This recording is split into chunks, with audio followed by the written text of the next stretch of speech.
c'est là où moi je dis que les enfants ont du génie. Hein. Oui.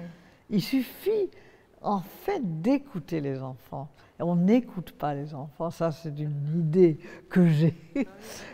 On n'écoute pas vraiment les enfants. Parce que ce qu'ils disent, soit ça nous dérange, ou on a l'impression, ben oui, il a toujours été comme ça, il ne se rend pas compte. Mais si. Oui, il y aurait cette idée Oui. qui nous arrangerait bien, peut-être Oui, que qui l'enfant nous ne a- se oui. rendrait pas compte. Il ne se rendrait pas compte. Peut-être on préférerait qu'il ne Oui. souffre pas, Oui, qu'il ne se rende parce pas compte que de ses s'il se rend difficultés. compte, bien évidemment, et il est pas, ça le fait souffrir quand même.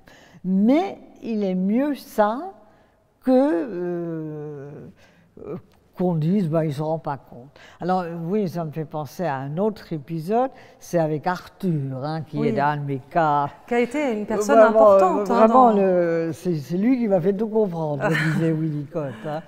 Et donc cet enfant, très handicapé, il était tout petit à l'époque, et il venait donc dans mon bureau, et il y avait un camion, et ce camion avait une roue qui se détachait tout le temps.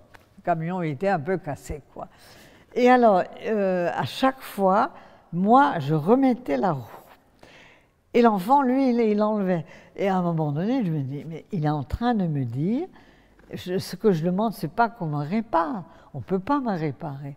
Mais ce que je demande, c'est qu'on comprenne que moi, je ne peux pas marcher, que moi, je ne peux pas me développer selon le schéma normal du développement de l'enfant.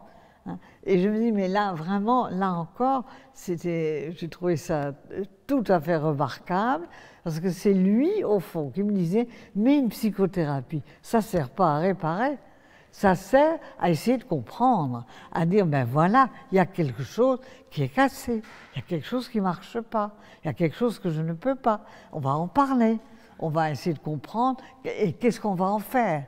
On ne va pas remettre la roue, mais on va regarder, ben, il n'y a plus de roue, qu'est-ce qu'on fait quand il n'y a plus de roue?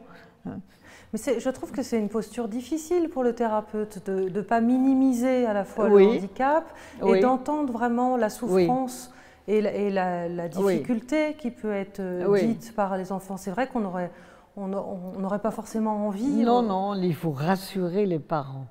Mais ça ne les rassure pas du tout.